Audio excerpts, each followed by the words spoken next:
Og der sitter jeg og kan ikke forsvare meg. Hadde jeg vært en person som har vært i et vanlig forhold, at jeg ikke var redd for livet mitt, hadde jeg blitt sint.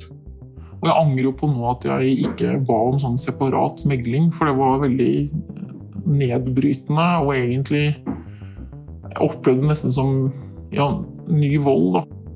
Vold i nære relasjoner er et stort helseproblem og kan kalles for en global pandemi. Likevel snakkes det ikke nok om.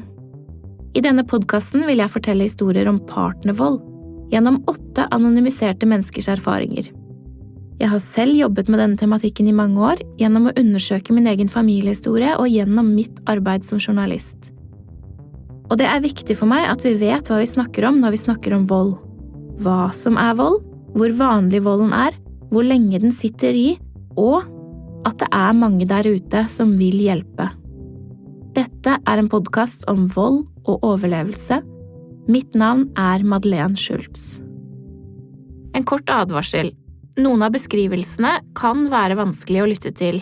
Vi har unnlatt å ta med de groveste fysiske voldsbeskrivelsene i denne podcasten, men de historiene vi skal fortelle handler om flere former for vold. I denne episoden skal jeg se litt på hva det innebærer å være mor i en voldelig relasjon. Vi skal få høre begynnelsen av Ingrid sin historie om kampen for barna, men først skal vi bli bedre kjent med Ayan. Ayan er en småbarnsmor med bakgrunn fra et afrikansk land. Jeg kan ikke se det på henne gjennom videolinken foran meg, men hun har også en funksjonsnedsettelse som hindrer henne i å være fullstendig mobil i hverdagen. Av sikkerhetsgrunner så er stemmen til Ayan fordreid for å gi ekstra anonymitet. For noen år siden møtte Ayan en mann som hun falt for. Men ting endret seg ganske fort. Når han begynte å bli fysisk voldelig, jeg var ikke like sterk. Personer med funksjonsnedsettelser har opp mot 3 ganger så høy risiko for å utsettes for vold, sammenlignet med befolkningen for øvrig. Samtidig er det ikke så mange av dem som henvender seg til hjelpeapparatet. Hvis han pleide å krangle og begynne å være sent på kveldene, og da vet han jeg har ingen steder å dra. Det er kveld, jeg er ikke like mobil, jeg kan ikke løpe fra ham. Så det gjorde jeg begynte å se hvor mye fanget jeg var. Ayans mann unngikk lenge å utsette henne for fysisk vold foran barna, men etter hvert så endret også det seg. Den siste dråpen for meg var når han slo meg i ansiktet med flat hånd foran min 2 år gamle sønn. That was it. For meg, og dagen etter, sønnen min, han ga tegn for at det var det, for at må ta hånda si på sin egen skinn. Det bare... Jeg så fremtiden. Hvis jeg hadde blitt der, så var han stand til å slå barna mine. Om han ikke gjorde det, så var de utsatt for mental og verbal vold. Jeg klarte ikke å gå fra ham for min egen skyld, men jeg klarte å gå fra ham for barna mine sin skyld. Ayan søkte om separasjon, og paret ble kalt inn på familievernkontoret. På kontoret så oppførte mannen seg som en høflig og tilbaketrukket fyr, mens Ayan, som var redd og oppjaget, hun følte seg mistenkeliggjort av terapeuten som møtte dem der. Når vi kom til familievernkontoret og skulle søke separasjon, mannen som var der, som skulle se til oss da, han spurte eksen min, hvorfor vil dere skilles da? Har hun en annen bak lukkede dører? Og der sitter jeg og kan ikke forsvare meg. Hadde jeg vært en person som har vært i et vanlig forhold, at jeg ikke var redd for livet mitt, hadde jeg blitt sint. Fordi det her angriper din menneskelighet. Men han var mot meg, jeg følte det sånn. Han spurte ikke et eneste gang eksen min om han har vært slem mot meg, eller om han har gjort noen ting. Det eneste han spurte hele tiden var om jeg var en annen bak lukkede dører, om jeg var slem. Jeg vet ikke, jeg tror kanskje, jeg vet ikke. Det var veldig, veldig vond opplevelse.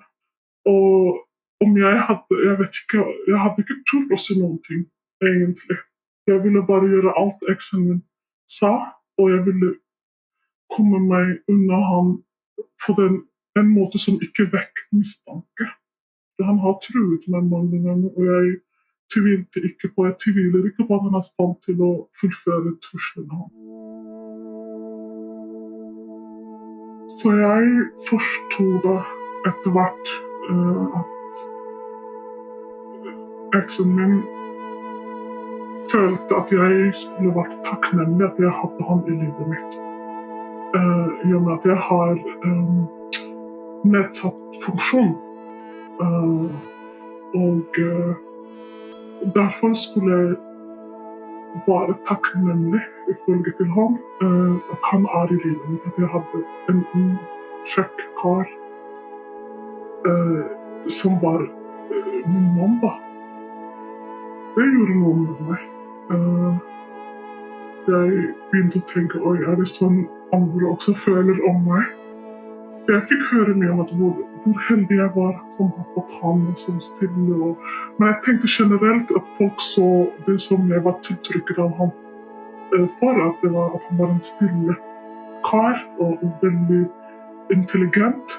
At det var disse kvalitetene andre også så, og derfor jeg skulle være takknemlig for at han var en god mann da. Så det var veldig ubehagelig.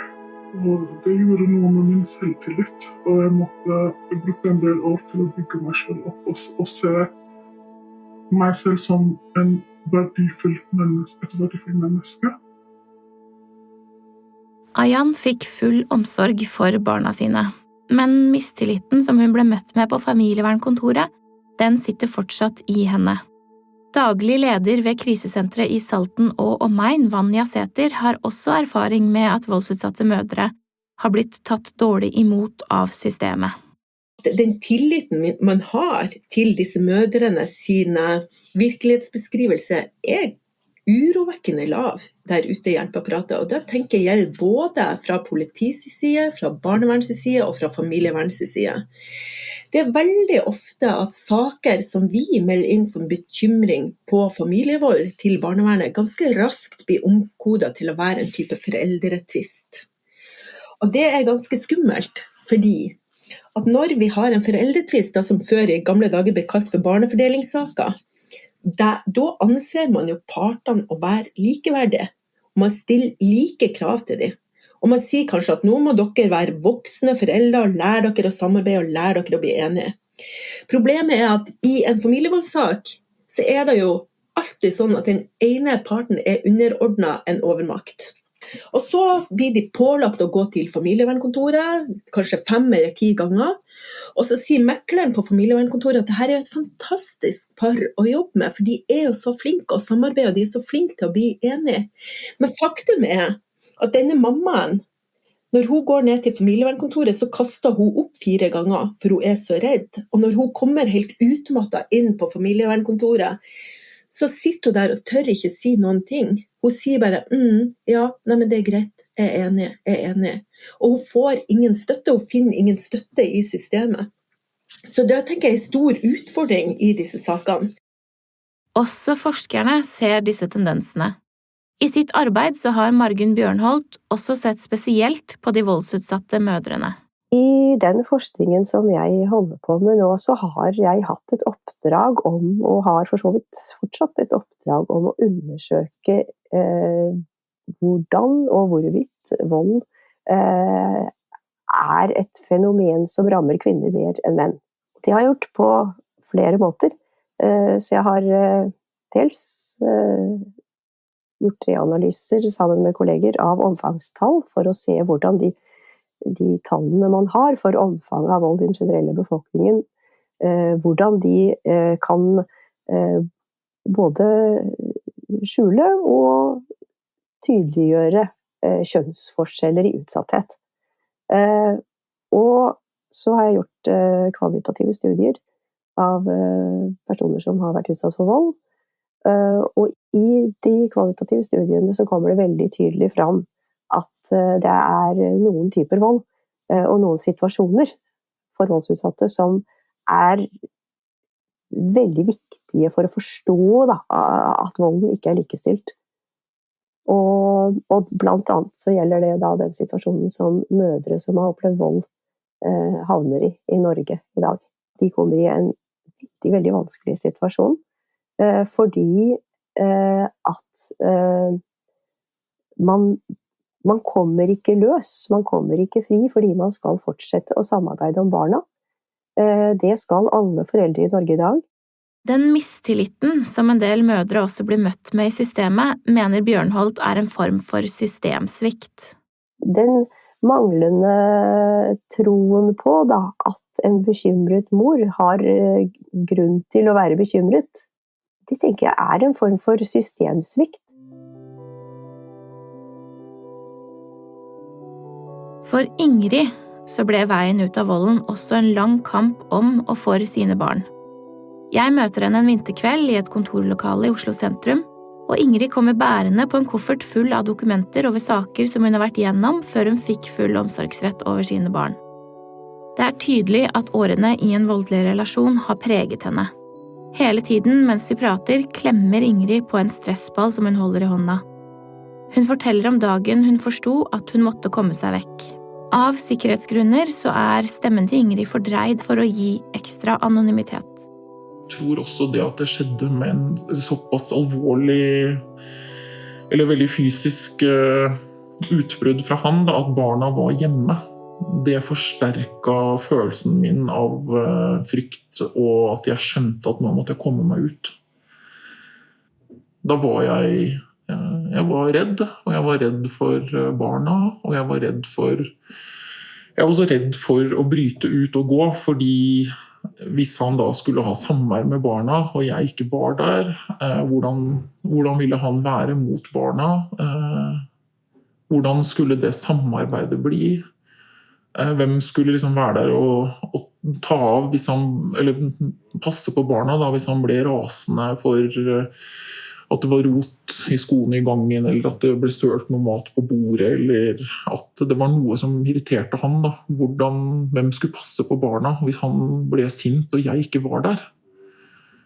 Og det var også på en måte en veldig sterk motivasjon da, til å på en måte holde ut og håpe at han skulle forandre seg.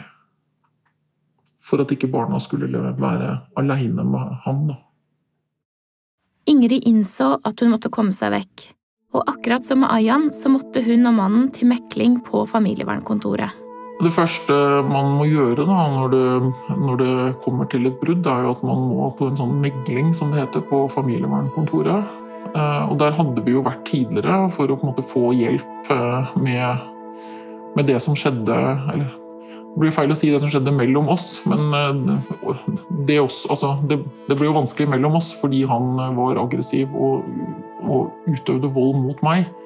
Og det hadde jeg jo tatt opp på familievernkontoret når vi fikk rådgivning der, men jeg synes at det var vanskelig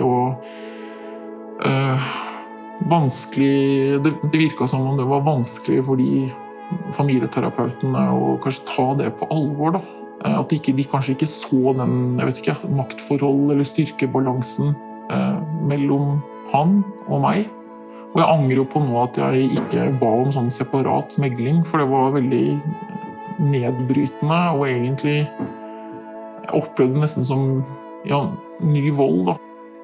Både Ingrid og Ayan hadde dårlige opplevelser med familievernkontorene. Og det bør også Bufdir, som drifter familievernkontorene, få svare for. Vi har lagt tilsvaret deres i slutten av denne episoden. For Ingrid sin del så følte hun at volden ble usynliggjort. Og så måtte vi jo ha da en slags samværsavtale da. Og jeg tenkte på at det må jeg jo bare gå med på. Jeg tenkte ikke liksom på at jeg ville klare forhindre det på noen måte, og kanskje også ikke fordi jeg fikk kanskje ikke ble kanskje ikke at ikke familievernkontoret tar ikke stilling på en måte til det som blir sagt. De er veldig opptatt av at både mor og far skal føle seg hørt og sett, og at begge parter de skal på en måte hjelpe partene til å bli enige om en avtale. Dermed måtte Ingrid fortsette å treffe voldsutøveren sin annenhver uke. Da kunne han bruke den anledningen til å si stygge ting, ha veldig aggressive ansiktsuttrykk, prøve å treffe meg med bilen, eller skremme meg da, som at han skulle kjøre på meg når han kom kjørende. Åpne opp bildøra akkurat i det jeg gikk forbi, sånn at bildøra på en måte traff meg. Overleveringene av barna ble en stor påkjenning for Ingrid. Når jeg ser tilbake nå, så tenker jeg at jeg var såpass traumatisert at jeg klarte egentlig kanskje ikke helt å ta det på alvor. Jeg var veldig redd. Og det var det vel egentlig familien min som gjorde meg veldig oppmerksom på, for da bodde jeg jo hos foreldrene mine. Og de så meg jo hvordan jeg var, både før og etter, altså når han hentet barna, når han leverte dem, så var jeg jeg ble dårlig. Jeg ble veldig redd, veldig hektisk, stresset. Jeg ble veldig utmattet etter de minuttene jeg måtte forholde meg til han. Da. Så bestemte foreldrene mine at de skulle ta seg av disse leveringene, rett og slett for å skjerme meg. Og de sa at du er på en måte så traumatisert, og du blir dårligere av å måtte forholde deg til han, så nå tar vi oss av de overleveringene. Etter hvert forstod hun likevel at situasjonen som den var, den ville ikke fungere på sikt, hverken for henne eller for barna. Jeg tok jo etter hvert kontakt med en advokat, fordi jeg skjønte jo at jeg måtte ha noe juridisk bistand for at barna på en måte skulle sikres i en samværsavtale. Og den advokaten råda meg faktisk til å ikke anmelde volden, fordi det var så høy henleggelsesprosent, og at det ville være såpass belastende å gå gjennom en rettssak. Men jeg er en som på en måte prøver å gjøre det som er riktig, og det som er rett. Og jeg tenkte også at dette er også barnas rettssikkerhet som skal ivaretas, det er ikke bare min. Så ikke nødvendigvis for at jeg tenkte at han må i fengsel, men rett og slett for at han skulle stilles til ansvar for det han hadde gjort, og fordi barna hadde vært vitne til volden. Og at dette er på en måte en del av deres historie som de, når de blir større og etter hvert voksne, skal på en måte kjenne til da, i større grad enn de gjør nå. Så jeg valgte å anmelde volden. Etter at Ingrid anmeldte, måtte hun ned til politistasjonen. Nei, jeg husker at jeg satt i en sånt avhørsrom på Grønland politistasjon og i mange, mange timer og avga forklaring. Og jeg husker at det var doble følelser, at jeg var veldig redd for hva skjer nå, når han får vite at jeg har gått til det skritt at jeg er politianmelder. For han bagatelliserte jo det han hadde gjort, og mente jo at dette var noe jeg innbilte meg, at jeg var psykotisk og hadde feberfantasier om denne volden, at det ikke hadde skjedd, og at det var oppspinn. Så jeg var veldig redd for når han får et brev i posten om at han er anmeldt, hva skjer da? Så tok det jo veldig lang tid etter at jeg hadde avgitt forklaring, så skal man jo lese gjennom den og signere på en måte at det stemmer, det som har blitt loggført. Da. Det ble jo gjort lyd- og videoopptak, og så skrives det ut på papir, og så skal man jo signere. Så jeg grua meg jo veldig. Hva gjør jeg nå, når han får det brevet i postkassa? Så etter hvert så tok frykten så overhånd at jeg valgte å trekke det som heter påtalebegjæring. Det betyr at jeg står ved anmeldelsen min, men at jeg ikke lenger begjærer at han skal bli påtalt. Det er ikke det samme som å trekke en anmeldelse, det er noe helt annet, og det er viktig for meg å si, fordi jeg ble bare så redd for hva skjer når han får vite det. Hvordan vil det påvirke barna og den uenigheten vi hadde rundt samværet. Og da ville politiet ta noe som heter offentlig påtale, og det noe de gjør noen ganger. Hvis man tenker at noen kanskje trua eller pressa til å ikke ville straffeforfølge den som har gjort noe straffbart. Men da husker jeg i den telefonsamtalen med politiet at jeg sa, vær så snill, ikke gjør det. Jeg nødt til å få til et samarbeid med han med barna. Så da ble ikke det noe offentlig påtale. Hun var altså så redd for eksmannen sin at hun valgte å trekke påtalebegjæringen. Som politioverbetjent Hanne Finnanger sa i en tidligere episode, så har politiet i disse sakene i stor grad sluttet å spørre om du vil anmelde. I dag det i hovedsak opp til påtalejuristen hos politiet hvorvidt man skal ta ut tiltale mot en voldsutøver.